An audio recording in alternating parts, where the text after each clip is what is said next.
Welcome to the Orlando Sentinel editorial board interview for the Democratic primary in House District 47. This is mostly based in Osceola County and includes St. Cloud, but it also has a small part of Orange County. Our candidates today are Anthony Nieves, who was the winner of the Democratic primary in 2022 and describes himself as a lifelong progressive activist with a background in investigating financial crimes. Andrew Jeng is a businessman who has been involved in multiple community projects, and mostly in Osceola County. And Maria Revelles, who is a co-director of an organization that is designed to help Puerto Ricans advance in community service and civic engagement, and prior to that worked with some local labor unions. The candidate who gets the most votes in this race will go on to face incumbent Republican Representative Paula Stark. And just to remind people, this is an interview, not a debate. We've asked the candidates not to engage in crosstalk or follow-ups, and they've all agreed to that, which we really appreciate. With that, I'm going to go ahead and dive into our first question. Democrats are seriously outnumbered in both chambers of the legislature. And while they may retake some seats, including potentially this one, it's numerically unlikely that they're going to regain control of either the House or the Senate.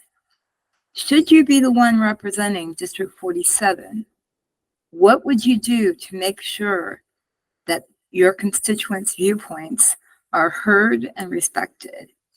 And let's start with Mr. Jeng. Yes, Barbara, thank you so much for the opportunity. Thank you, Orlando Sentinel, to give us the opportunity to present out the point of views for our constituency areas. So, personally myself, I've been doing business, technological entrepreneur for over 20 years. And I will also doing the international business too. So in my constituency, which is House District 47, I think we not just have Democrats or Republicans only. We talk about the majority is the people. So I believe that from my experience, my backgrounds, I could have a bring on the table, have a better the proposal to negotiate or to discuss with the other majority, or even including our party peoples, to share the best way for our communities, the best way to the peoples, such as from our roadways, from our educational purpose, from our seniors, even from our affordable housing issues. There's so many different issues in here and there, but I believe doesn't matter which party is, what type of a candidate is, they all care about our communities. So from my background, the business background, from my higher educational backgrounds, I could bring the better, the negotiate the deal, the proposal on the table. So let people to know what would be the best for everybody. But obviously we cannot please to everybody. And obviously we don't please to some minority, but we want to please to the majority of people. What's good for our community? So I believe I have a better the capacities, abilities to bring a better solution on the table to discuss to majority of the people. Thank you. Thank you very much. Ms. Revelles. Thank you so much. I think that winning this seat, House District 47, while Democrats will be in minority, it will break the super minority. But no matter in the position that you are, I think as an elected official, it is your duty to open your office to the stakeholders on every piece of legislature that you bring, in every piece of legislature that someone else brings to them. I think that's has always been my work of functioning. I have worked with policy and bringing labor management issues and bringing community solution as well as environmental issues to pass, and you have to work across the aisle. You have to bring those other elected officials and reminder that issues that you are trying to discuss are also affecting their constituents.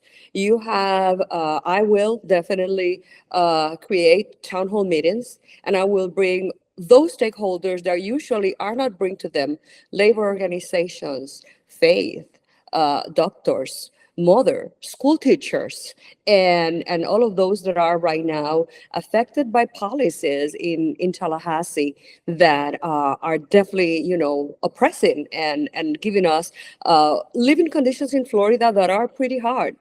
I know that everyone that gets to be a legislature has a heart of serving, has a heart for their community. And I think that we can appeal for that. I think there are many ways to build bridges instead of burning them. And I think that when you bring the community and when you bring the community leaders and all those other impacted by the legislation that you are amending and that you are preparing, and you bring them to tell their stories, and you bring them to talk about what is impacting their community, you can only win. Thank you so much. Mr. Nieves. Hi, and thank you. Good afternoon, everyone, from the Orlando Sentinel for having this candidate forum for House District 47's Democratic primaries. It's really simple. What we need to do is communicate with the other side. I know that since November of 2022, we've dedicated hundreds of hours in micro town halls with business leaders throughout portions of House District 47 that swayed with the supermajority. Most recently at the St. Cloud Chamber of Commerce Politics in the Park, as well as the Kissimmee Chamber of Commerce Politics in the Hobnob, so to speak, the week prior.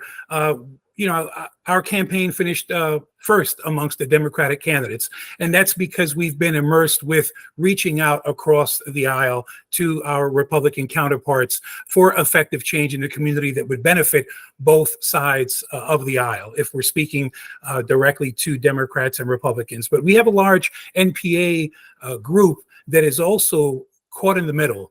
They're feeling the effects of climate change that's affecting the community. Just recently, in the last 48 hours, House District 47 was under a flood advisory by the National Weather Service, and that has affected the businesses, the infrastructure, and directly impacted the residents of our entire city of St. Cloud. So that issue of communication to affect change and propose legislation that would benefit both, we definitely would reach out to the stakeholders on both sides, including our Republican counterparts, which we focused on during the last year and a half, exclusively in places like St. Cloud. Thank you. Thank you for that. I wanted to branch over to another topic. For decades, state funding has been used to support local priorities, things like septic to sewer projects, mental health programs, or arts and culture. This year, hundreds of millions of dollars in local projects were slashed, most notably Ron DeSantis' veto of the entire cultural grant budget. Do you feel that the state should help with these local projects, and how? And we will start with Ms. Revelles. What happened in the past legislative session, attacking and slashing cultural projects, but not only cultural projects, projects that cover home services for the homeless, services for women. It was a direct attack at the heart of our communities. Absolutely, the state should be funding those services. When there is no other infrastructure, those nonprofit organizations are the ones that are holding hand to hand with our communities. When you are attacking the culture, you are attacking the soul of your community, the education, the purpose, the way that our communities educate, and you are involving a huge group, mostly youth and children, in culture wars that are getting us nowhere.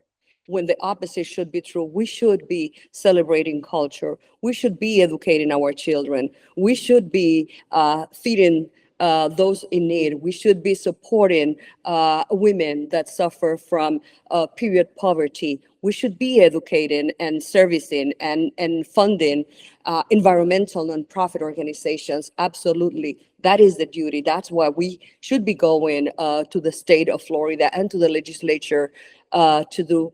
And the disaster that our governor, Ron DeSantis, has done and the Florida legislature applauded has no space in the world that we need to build.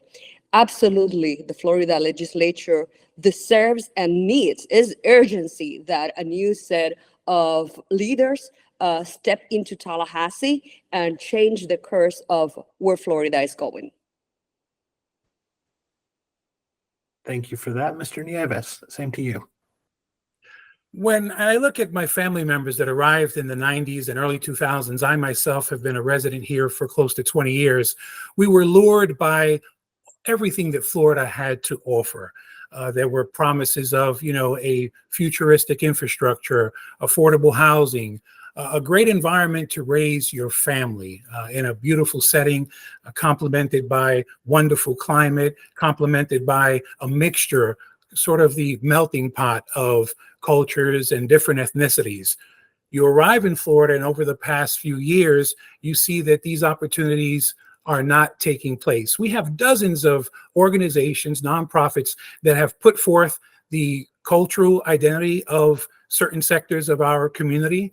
They've put forth, the mitigation efforts for climate change and the arts.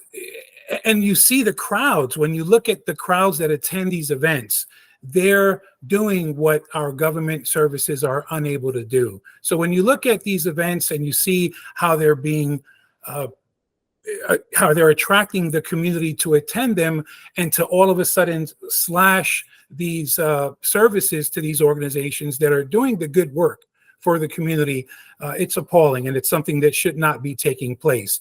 Again, when we look at culture wars and we look at the division that we see in our political agenda, it's something that's not conducive to well-being, to the proper well-being and the uplifting well-being of our community. So again, it has to do with reaching across the aisle, meeting with your local leaders that might not be Democrats. They could be Republicans or have a nonpartisan standing in their community, and look for solutions and look for that advocacy across the aisle to promote the cultural blending that will continue to make Florida a wonderful place to reside in the years and decades to come. Thank you for that answer. Mr. Jeng, how about you? Absolutely. I'm not just saying we need to enhance or promote the culture. I mean, look at our Florida. We have 100 years ago is been occupied by Spain. The Spanish, the culture start from this. Of course, before that, the Native Americans is on this land here too. So many years been changed. We have so many people from the whole world. And of course, I mean, look at the Florida been say this retirees, the heavens. Lots of people that came over these areas from different areas, domestically, internationally. So bring all kind of diversity culture here. And I don't understand why we have to minimize those kind of funding to promote the culture. So if we look at our Disney World, everybody know the Epcot Center have a different cultures, the countries in the Epcot Center. They promote that kind of a culture. Let the international people come here to enjoy not just this entertainment here, but feel their home be here as well. Look at all of our theme park and our state park. Lots of different areas that we promote this kind of culture, that kind of cultural things. So my personal opinion is we should minimize, we should increase more. Really, the culture is enhanced the quality of our life. And the culture and the arts are foundational of our spirits. We should improve them more. And also I want to say here one thing is the book banning is not a solution for education at all, or even involve the cultural things.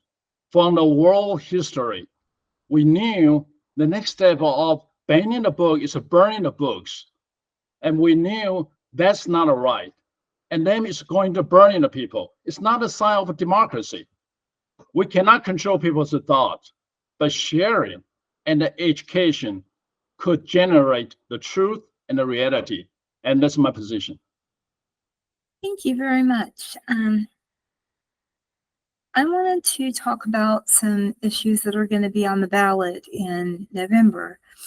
If Florida voters authorize recreational marijuana and ratify an amendment that protects reproductive rights, including abortion, what should the legislature's response be? And let's start with Ms. Revelles. Those both amendments that are on the ballots, that actually I do support both of them, the right to recreational marijuana and reproductive rights. I think beyond the idea that engulfs those amendments, at the core is the protection of democracy. We're saying if our voters vote for it, that means that the majority of Floridians agree with it and that it's what they want. And I think as elected officials, that is our duty, to go there, to go to Tallahassee and vehemently defend the right and the voice of our voters. The same voters that will vote yes for those amendments are the ones that are going to be probably voting for the whole body, of the legislatures that are there. So we cannot live with a double standard. Your vote is good when you vote for me, but it's not good when you're voting for something that I like. I think at the core, that's our duty, to go there and defend the voice of the voters. We know by past experience, like what we just have been going on and for what seems forever, with the amendment that gave the right to vote for returning citizens, convicted felons, that it took hoops and hoops and hoops up to courts. At the end of the day, to do the will of the voters that put us in Tallahassee, how is that right? I think we need to bring the voice of those stakeholders. I think that we need to raise the voice of our voters. I think we need to use our platforms to defend the rights and the voice of democracy, because at the end of the day, that's what is at stake. Every time that Florida passes an amendment, even time that we are even trying to make it harder, raising the thresholds and raising the limits, is the voice of the voters, of the people of Florida, the ones that we are trying to silence, and that is not right. Thank you so much, Mr. Jeng. Well, first of all, I think the health is the most important for every life, for everybody. So alternative to medicine or alternative to the solution is good for the people.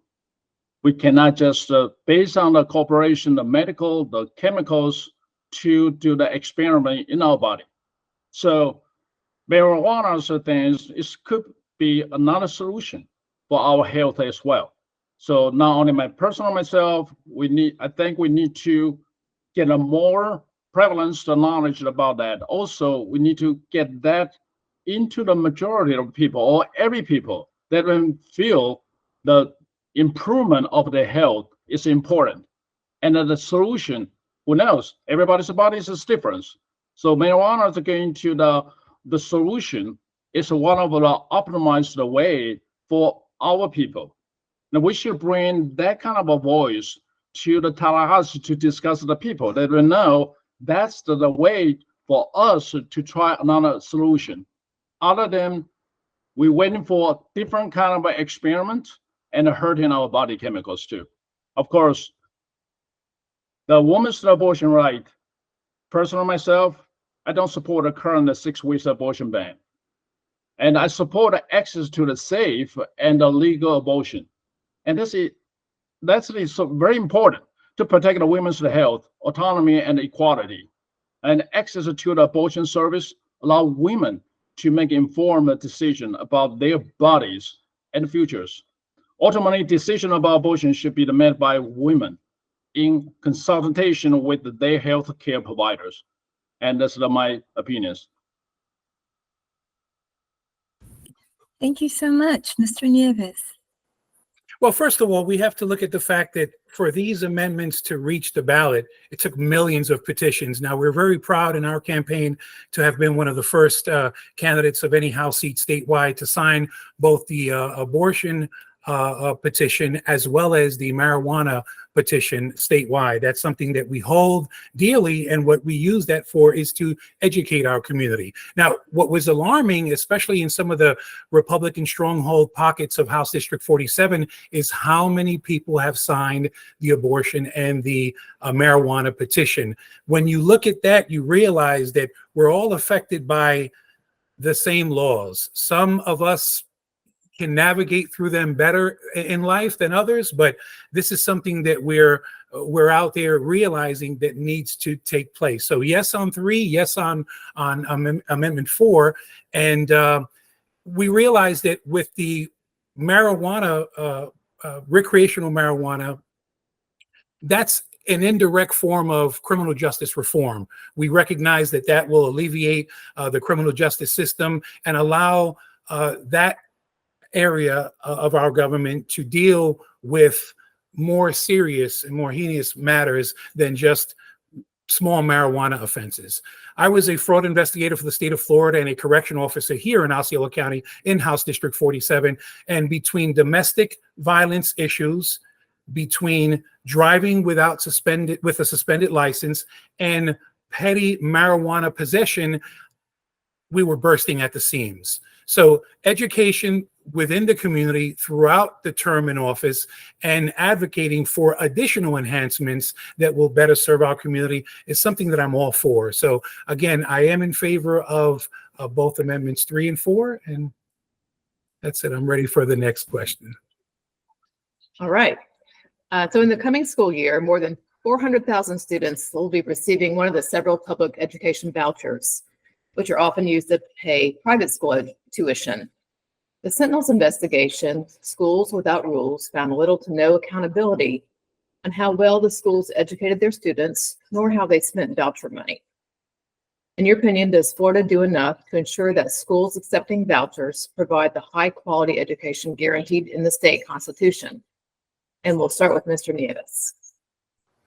No, I do not think. I think that the state needs to really hone down and focus on what's being done with the money. Are we giving you the millions and millions of dollars for you to educate our children, especially in underserved communities? Because that's usually where you find the majority of these schools at. You'll find them in underserved and underprivileged communities where, again, the educational system is bursting at the seams with a lack of resources. And fine, you have these vouchers, but without verifying what type of education is being implemented or staying on top of that, we don't even know how many of these schools are in violation of state and federal law.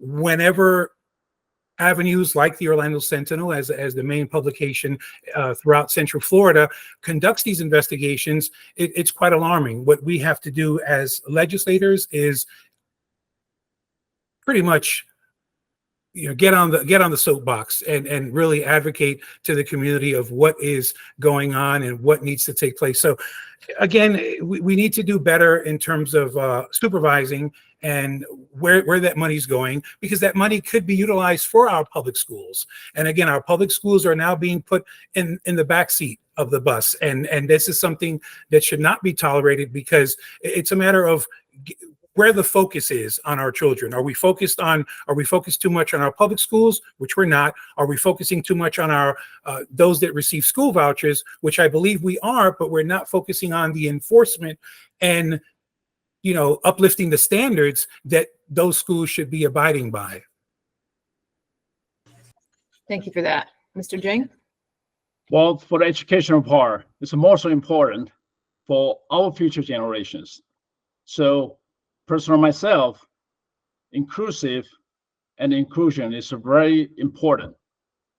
Of course, including the educational fields as well. So personally, myself, I think that we shouldn't have just voucher to distinguish the different school systems or the peoples. Particularly, we should more focus on the public schools. Lots of kids, teachers, facilities in public school is being discriminated for different way. Voucher system is one of the way to distinguish that way. And this is a personal my opinions. And we should have a more equality and inclusive in a public school, particularly in underserved areas too. So a lot of the system here today, not they just use a voucher system, try to do the public school or some of charter school or private school. But I forgot one thing is, so many different areas that we have infrastructures we need to be built up. Different areas could be different things. And not just the students, but look at the teachers here. And all of the funding will go to the voucher system. So most important is the teachers that teach our kids, our futures, could be the future president, future teacher, future doctors. And if we don't give them a good benefit or enough benefit to take care of our kid, educate our kid to majority to all of the public areas, how could our kids to be able to get better for the futures education? So I believe that the voucher system is one way, but also don't forget about our most important, which is the teachers. The curriculums, we need to have extracurricular programs to help our kids to develop the different areas from their internship, from the different programs in order for them to learn more in a different field as well. And that's my position. Thank you. Ms. Revelles? Yeah, absolutely. The school vouchers and the school choice programs, the state has not any supervision of the curriculum that they give. It's right there in the website. It's unfortunately because, well, I do believe there's a space for private education. There's a space for public universities and for private universities, for public hospitals and for private public and private hospitals. I think, first of all, that is an attack on our schools, in our public schools, that funding is being robbed from them to give to this voucher system. I think that we should find other ways. I'm sorry. Other ways to fund private schools. If that's the decision, if that's the desire of someone that wants to give or think that they need to take their children for private school and take an opportunity and take the advantage of whatever reason is of the vouchers, I think they also should be held to standards. I think the curriculum should be up to the same standards that the public schools are, that the curriculums should be letting these kids graduate and be able to go to college. I think we're not only disservicing the teachers that are underpaid, the teachers that are escaping Florida, our public schools that are crumbling, but we're also making a disservice to parents that trust blindly that these voucher programs are giving them access to a good education. And that might not even be the case, because the state of Florida is just signing blank checks and not holding them accountable to the education that is provided through our funding. Thank you for that answer. I would like to branch over to talk about health insurance. 11% of Floridians lack health insurance right now, which is well above the national average of 8%. And Florida is one of the dwindling number of states that refuse to expand Medicaid, which is something that a lot of people attribute to that. Is it time for Republicans to reconsider their opposition to expansion? And what help can lawmakers offer Floridians who make too much for Medicaid but are shut out of the healthcare marketplace? And let us start with Mr. Jeng. Well, healthcare is a big issue. As we talked about the health before, this is the human right for the health issues for everybody, not just the healthcare for the seniors, and for general everybody here. So I believe that our legislator in the state, particularly, we should have a more comprehensive, holistic plan to look at how could we help the health system other than federal parts, particularly for the seniors. Seniors have a very limited income to pay for their rent, pay for the house, or pay for the daily expenses. Now the healthcare system really make them for suffering. So I think that our health system, we need to look at it a little bit more deeply, not just the general public, but our seniors too. Our seniors, they have a very limited income, as I said, and they've been built up this community for a long time. And I believe that we should take a little bit more deep in the details about the health care system, particularly of the older people. I would say the percentage why they get more sickness than the younger people. So the chances are they got more opportunity we use the system or the insurance. So we should look at it more. How could we justify that? For our state legislators, we should use the more different kind of funding to help them or help a majority of the people, people with disability, the seniors or women's generals. We should look at for those the minority people, how to help them for the health care, the bills, the systems, or the programs. Thank you.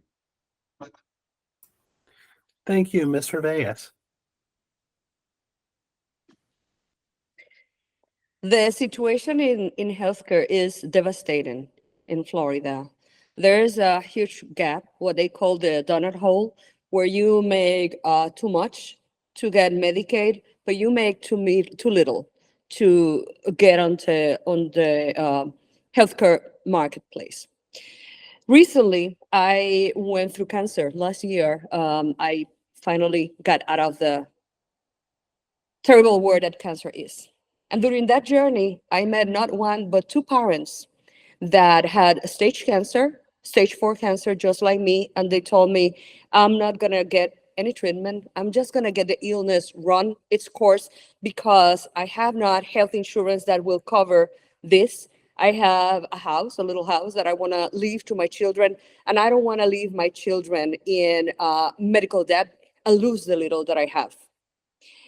I think about them every day. Because of healthcare, while I still get a little bit of medical debt, I was able to fight. Nobody should be making those decisions every day. Do I fight or do I let myself die simply because I don't have access to healthcare? When we say we don't want Medicaid expansion, we are leaving on the table medical dollars that we pay. Those are federal taxes. That's not somebody else's money or some funding, or that's our money that the state of Florida decides that the residents of Florida do not deserve to gain back. And there's no real reason why people every day in the state of Florida is making everyday decisions between life and death, between medicine or no medicine, between crippling conditions, just because those horrible decisions that the legislature in Florida is making. We need to organize and we need to access those Medicaid funding dollars that are on the table and bring them back to the communities in Florida. Thank you for that, Mr. Nieves. We look at the bravado in recent years of our governor denying federal funds. We look at bills that were set to move forth in the Florida House in the past. For example, Orange County property appraiser Amy Mercado, when she introduced the Healthy Florida Act a few years back, did not pass, but it was a great platform to provide alternatives and to provide medical coverage for all those that were uninsured at the time. I myself was without insurance for over 2 years, and it was a horrific period where the uncertainty eats away at you, especially during the COVID, the years that we were under the pressure and the stress of acquiring COVID. To be without insurance was almost like a death wish at one point. When we look at what services are out there. I had to opt through the avenues of charity options with the hospitals for major procedures.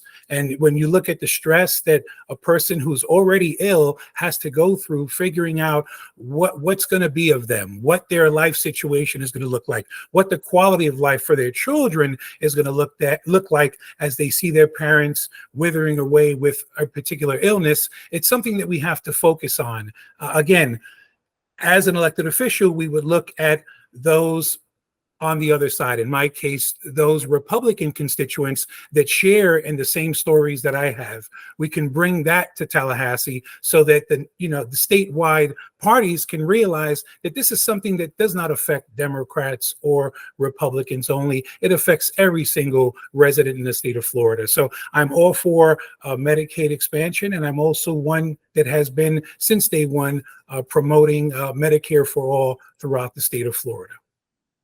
Thank you so much. And we're going to move on to another kind of insurance.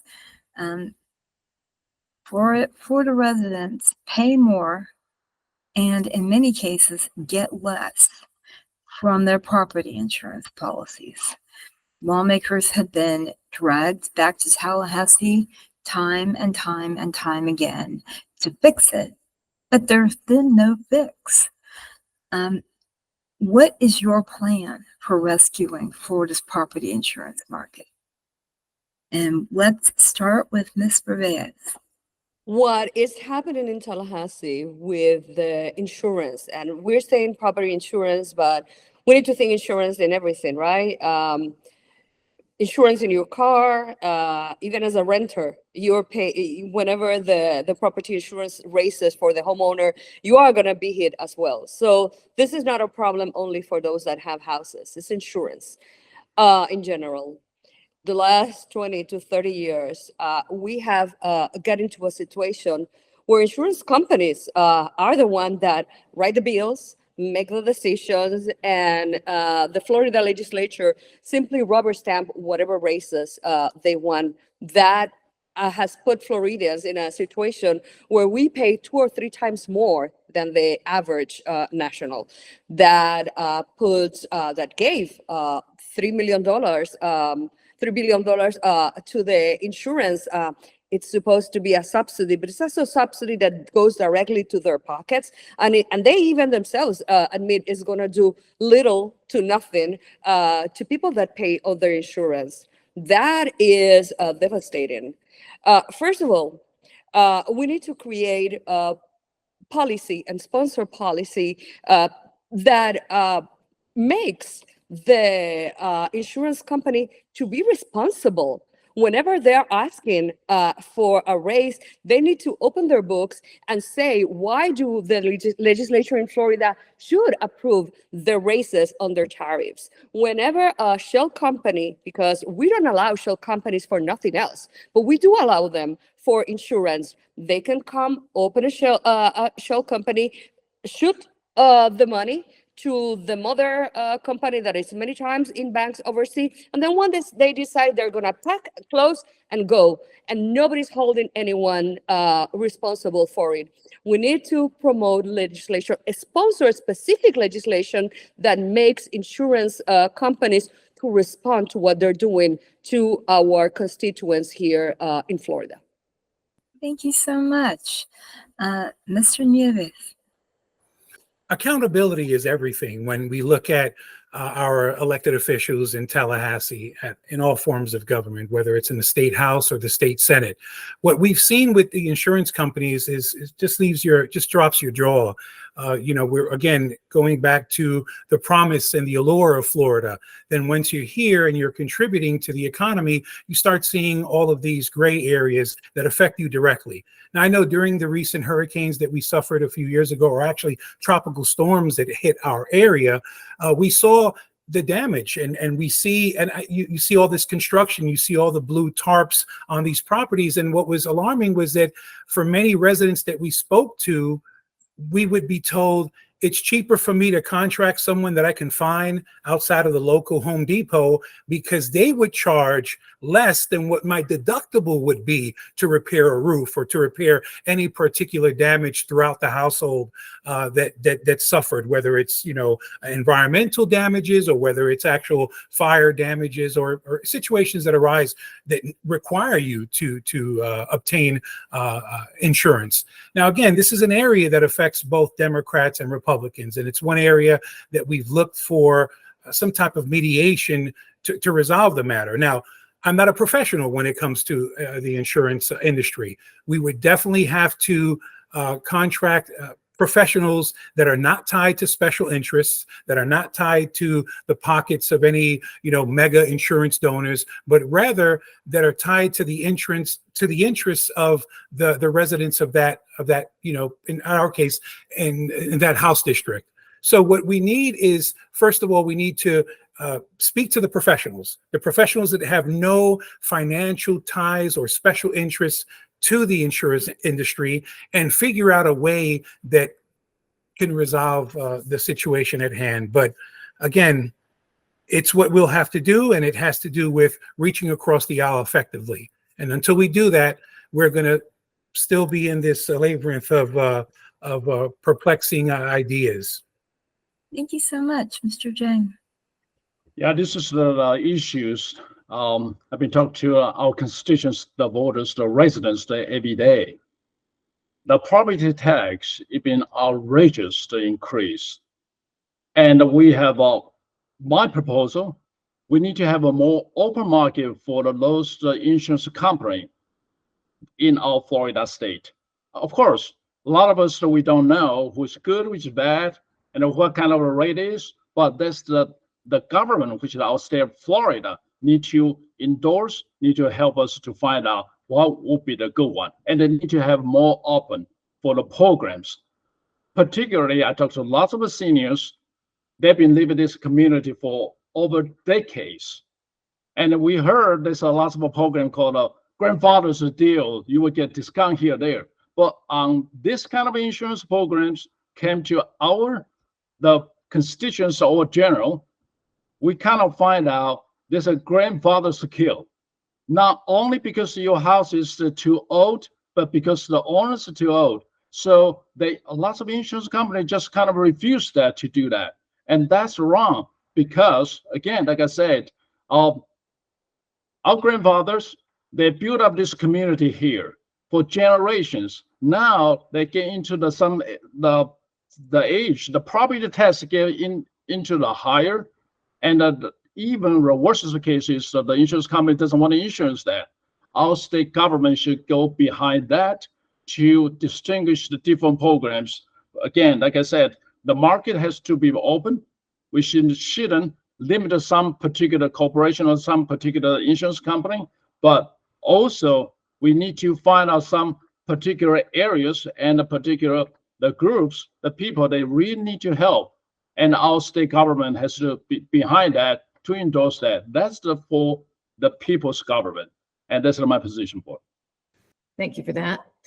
So over the past several years, Florida has seen multiple controversies on what many would describe as culture wars, lawmaking centered on transgender individuals, the removal of books from public schools, and attacks on diversity and inclusion. Do you think these debates have been a productive use of legislative time? And what can Democrats do to get past this distracting debate? Start with Mr. Nieves. Well, I do think that we're focusing too much on those issues, and what's happening is it's negatively affecting other bills and other areas that, are directly affecting all Floridians. We were one in our previous campaign in 2022, we were one of the first to be endorsed by the Florida Freedom to Read Project. Dozens of school boards attended, and when you look at the crowd, it was actually quite intimidating to see your community divided over the issue of books that were in our schools for decades prior, and all of a sudden, because of, the sound bites of one or two individuals that were seeking either higher office or seeking office in the first place, it became something that polarize the community. House District 47 is one of those areas where you have two segments, and two very strong and very passionate segments, those that are in favor of book bans and those that are not in favor. How do you get it to come across? You really have to conduct open sessions in the community, and this is something that it requires a lot of effort, and it requires you to really go out there knocking door to door with the community and advising them, and also ascertaining what the input that they want to provide to you. I believe it's a waste of time. These culture wars are really taking away and redirecting us elsewhere, while legislation that is truly harmful for the community is taking place. Thank you for that. Ms. Revelles?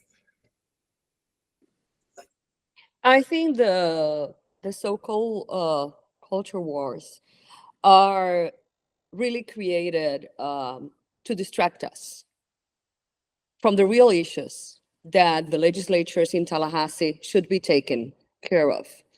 I think that is creating non-issues, but at the same time is attacking marginalized communities, is silencing the voices of LGBTQ communities, immigrants, women, and effectively trying to erase us from the curriculum. I think that the most effective thing that Democrats can do, and actually Republicans that don't want to be part of that circus, is create effective legislature that brings us back to the issues that are affecting Floridians every day. And we have been talking about it a little bit today: healthcare, housing, better paying jobs, insurance, school. Those are the issues that we should be discussing in Tallahassee, not going there to create issues that really not impacting our communities. I think that non-society that has taken pride themselves on banning books amounts to nothing positive in history. I think history is very clear on that. And absolutely, I think that Tallahassee shouldn't be wasting taxpayers' time and what we're supposed to be doing, making petty decisions about how a private business should be implementing federal legislation about how do they promote, or how do they hire, or how do they. I think that's not the place of the Florida legislature. I think we need to get to Tallahassee, work on the issues, and work on policy and bills that actually help the life of Floridians and not make it any more difficult. Thank you. Mr. Jeng? Well, we talk about cultural wars. Personally, myself, I just don't understand it here. According to our American history, we all from international, from different places to here, tend to be a melting pot, particularly in Florida here. And now we try to stir fire and stir the inside of our culture, the pot, try to distinguish different particular area or different places. As a Democrat myself for a long time, and I really appreciate it, and I know this party encourage our inclusive and diversity. And that has given us, personally myself, decades ago, given a lots of opportunity, came to this land here. Personally myself, I was born in Taiwan, came here for higher education, and have the opportunity, have this soil and people to support me to be entrepreneur, take knowledge, and to be a small business owners.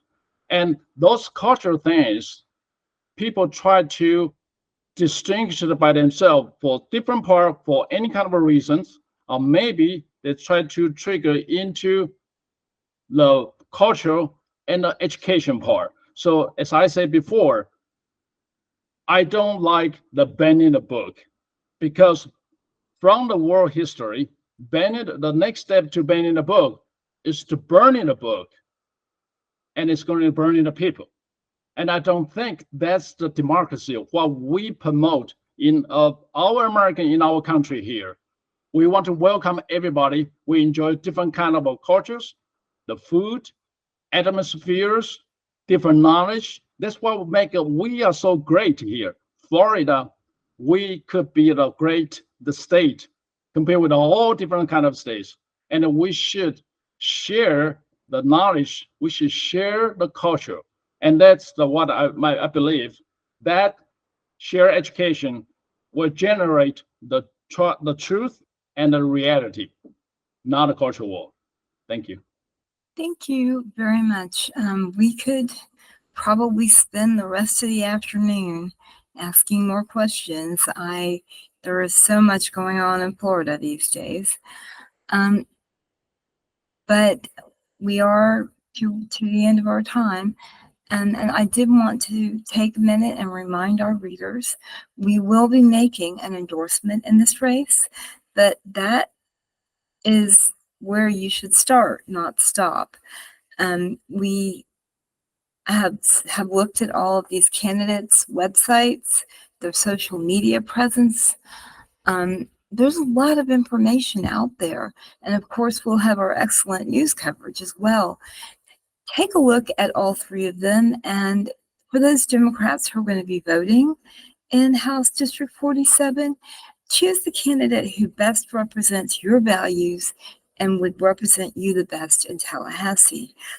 And with that, we did use a random generator to pick who is going to close us out first, and that is Mr. Jeng. I would assume this is kind of a closing remark. Yes, this is your closing remarks. Yeah. Again, my name is Andrew Jeng. I have a privilege to call the Osceola as my home for decades. As an active volunteer and a community leaders and a business entrepreneur, I'm so grateful that I could be this area for over the decades.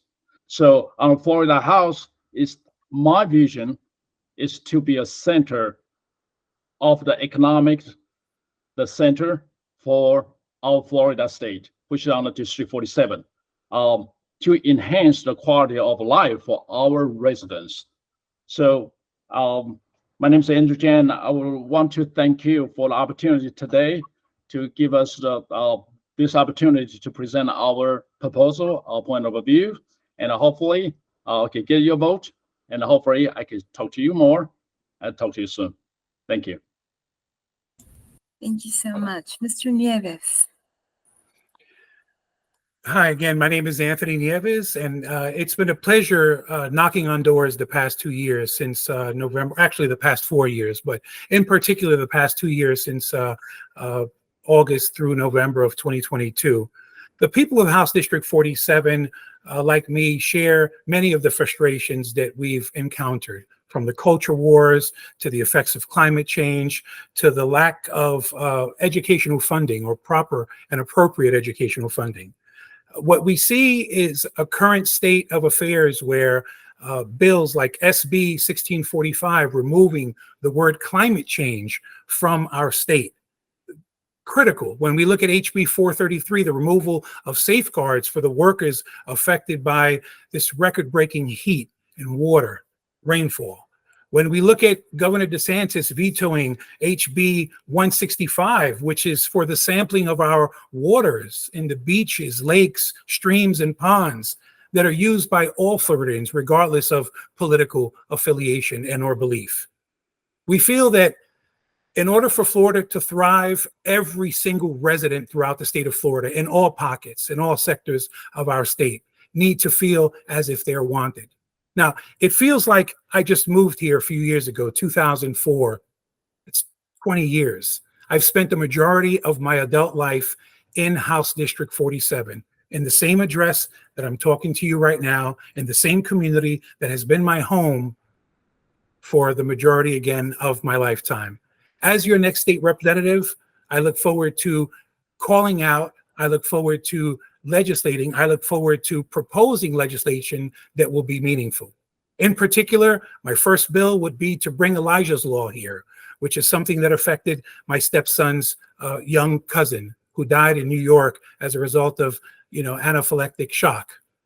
Now, something like that was previously tried by Senator Linda Stewart and Representative Rita Harris for our schools, we're looking to do that for our child care centers. Because when we have appropriate child care centers for all children, we know that we can work a job, work, unfortunately, 2 jobs here now in the state of Florida, and thrive the way all Floridians should be entitled to thrive. I look forward to your vote from August 5th through the 20th if you haven't voted already. Thank you so much. Anthony Nieves. Thank you. And Ms. Revelles, wrap us up. For over 20 years, Republican leaders in Tallahassee have implemented ineffective policies and maintained dysfunctional governance. Corruption is widespread, evident in the misuse of public funds, neglect of critical state issues, and a blatant disregard for science.